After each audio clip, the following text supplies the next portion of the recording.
भिवू नकोस, मी तुझ्या पाठीशी आहे. श्री स्वामी समर्थ अर्थात अक्कलकोट स्वामी.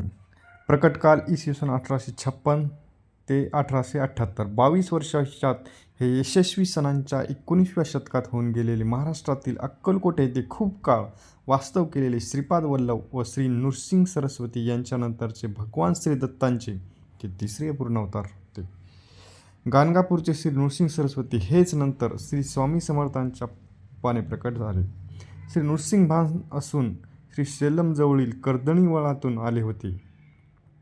हे स्वामींच्या तोंडचे उद्गार ते नृसिंह सरस्वतींचा अवतार असल्याचे सुचवतात.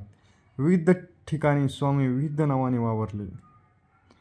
दत्त संप्रदाय, दत्त संप्रदाय. भाषा ही त्यांची मराठी होती. कार्य महाराष्ट्र व कर्नाटक दत्त संप्रदायांचा प्रसार. प्रसिद्ध प्रवचन त्यांचा भिवू नकोस, मी तुझ्या पाठीशी आहे. संबंधित तीर्थक्षेत्रे अक्कलकोट आणि गाणगापूर. त्यांचे जीवन. स्वामी समर्थ हे विद्यमान आंध्र प्रदेशातल्या श्री शैल्यम क्षेत्राजवळील कर्दळी वनातून प्रकट झाले. त्यांनी तेथून असेतू हिमाचल भ्रमण केले. स्वामी समर्थ प्रकट दिन इसवी सन 1856च्या सुमारास स्वामी समर्थ अक्कलकोटास आले. मंगळवेढ्याहून पहिल्यांदाच जेव्हा ते अक्कलकोट नगरीत प्रवेशले तेव्हा त्यांनी गावातील खंडोबा मंदिरात मुक्काम केला. तो दिवस चैत्र शुद्ध द्वितीया शके 1778 अनम नाम सप्तमी रविवार दिनांक 6/4/1856 हा होता. वासुदेव बळवंत फडके इसवी सन 1875 सालच्या सुमारास महाराष्ट्रात जेव्हा मोठा दुष्काळ पडला होता तेव्हा क्रांतिकारक वासुदेव बळवंत फडके स्वामी समर्थांच्या दर्शनास आले होते. त्यावेळी त्यांनी फडक्यांना सध्या लढाईची वेळ नाही असा सल्ला दिल्याचे सांगितले. त्यांची महती सबसे बडा गुरु से बडा गुरु का ध्यास और उससे भी बडा श्री स्वामी समर्थ महाराज असे स्वामी महाराजांचे त्यांच्या भक्तांना अभयदान दिले. भिवू नकोस, मी तुझ्या पाठीशी आहे अशा शब्दांमध्ये स्वामी समर्थांची महती वर्णन केली जाते. इसवी सन 1459 माघ वद्य 1 शके 1380 या दिवशी श्री नृसिंह सरस्वती महाराज स्वामी महाराज यांच्या गाणगापुरास निर्गुण पादुका स्थापन केल्या. त्यानंतर शैलयात्रेचे निमित्त साधूने ते कर्दणी वनातून अदृश्य झाले. ह्या कर्दळी वनात सुमारे 300 वर्ष महाराजांनी कठोर तपस्या केली. ह्या काळात मुंग्यांनी त्यांच्यावर वारूळ रचले. एके दिवस उद्धव नावाचा लाकूड तोड्या याच कर्दळी वनातून लाकडे तोडीत असताना त्यांच्या हातून कुऱ्हाडी निसटली व ती वारुळात पडली. उद्धवाचे निमित्त साधन स्वामी महाराजांना पुन्हा भक्तांच्या कल्याणासाठी प्रकट व्हायचे होते. कुऱ्हाड वारुळावर पडताच त्यातून रक्ताची धार उडाली व क्षणातच दिव्य प्रकाश पडून उद्धवासमोर एक अजानुबाहू तेजस्वी मूर्ती प्रकट झाली. तेच अक्कलकोटचे स्वामी समर्थ महाराज होते. आपल्या हातून ह्या महापुरुषाला जखम झाली ह्या विचाराने उद्धवाला दुःख झाले व भय वाटू लागले. पण भक्तांसाठी माताच असलेले महाराजांचे उद्धवाला अभय व आशीर्वाद देऊन गंगातीरी प्रयाण केले. गंगातीरावर भ्रमण करता करता ते कलकत्त्यास गेले व तिथे त्यांनी महाकाली मातेचे दर्शन घेतले. नंतर काशी, प्रयाग असे भ्रमण करत ते उत्तरेकडून दक्षिणेकडे आले. दिशा श्री स्वामी समर्थ पंढरपूर, मोहोळ असे भ्रमण करीत सोलापुरास आले. त्यानंतर मंगळवेढे नामक गावास स्वामींनी काही काळ वास्तव केले व तिथल्या भक्तांना विविध स्तरावर मार्गदर्शन केले. भेटेल त्याला आपल्या लीलेचे आगळ्या वेगळ्या भक्तीचे दुःखमुक्त करून कार्यरत केले. श्री सद्गुरू रामानंद बिडकर महाराज यांना स्वामींची दीक्षा मिळाली आहे. ते फार मोठे शिष्य होऊन गेले आहे.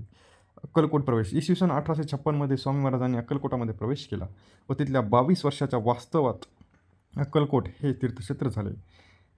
येथे त्यांनी जगातील अनेक मान्यवरांना मार्गदर्शन केले. त्यांचा अवतार आणि कार्यसमाप्ती.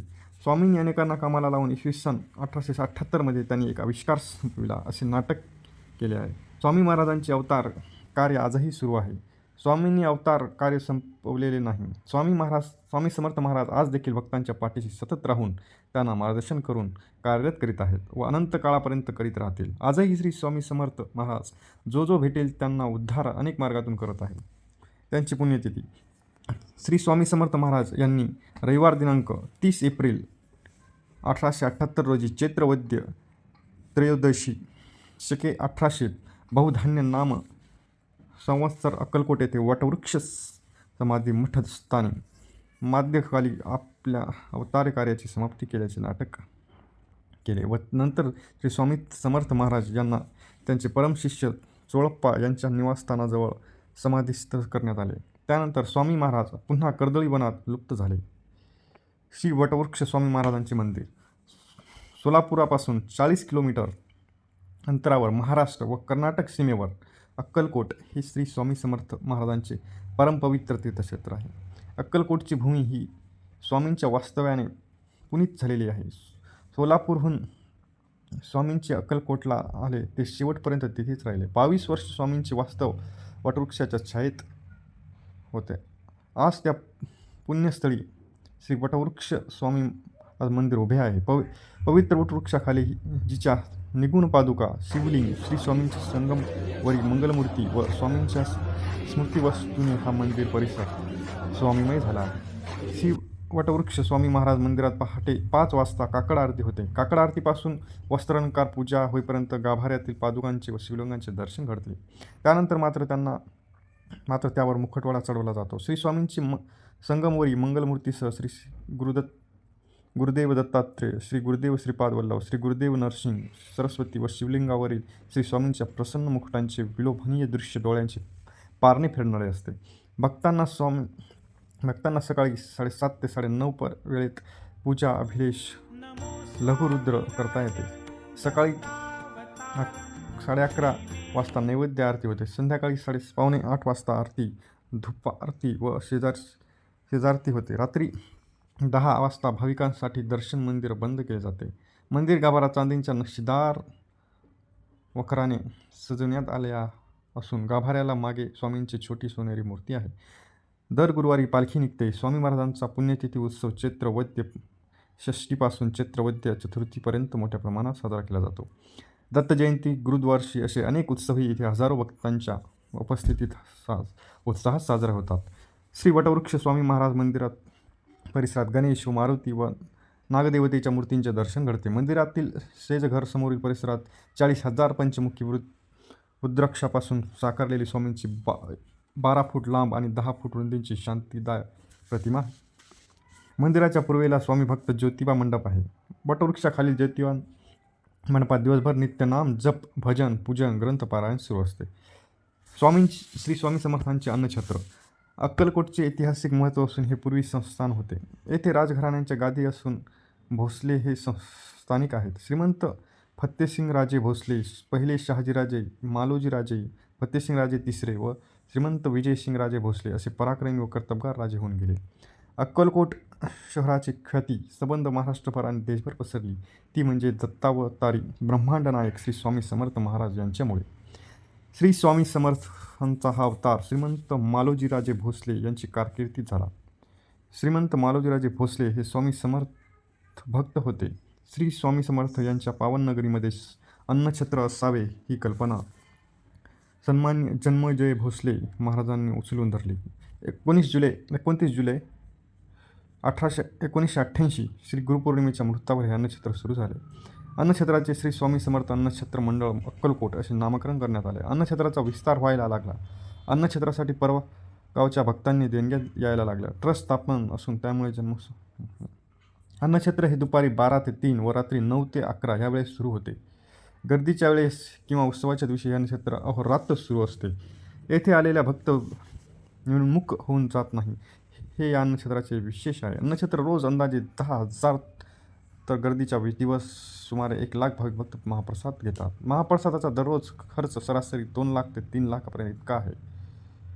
महाप्रसादगृह एकवेळेस 2,000 भाविक महाप्रसाद घेतील इतक्या क्षमतेचा असणार आहे. भव्य देणगी इमारत 4 मजली असणार आहे. तळमजली हा प्रत्यक्ष आहे. नवी इमारत ही पूर्णतः आहे. स्वामी समर्थ महाराज यांच्यावर एक चित्रपट पण होऊन गेला आहे. स्वामी समर्थ यांच्या भक्तीवर देऊळ बंद हा चित्रपट 2015 साली निघाला. त्यात स्वामींची भूमिका मोहन जोशी यांनी केली होती. चित्रपटाचे दिग्दर्शक प्रवीण तरडे व प्रणित कुलकर्णी यांनी केले आहे. तत्पूर्वी 2012 साली कृपा सिंधू ही स्वामी समर्थ ही दूरचित्रवाणी मालिका मी मराठी या वाहिनीवर आली होती. हिचे प्रसारण 100हून अधिक भागात झाले होते.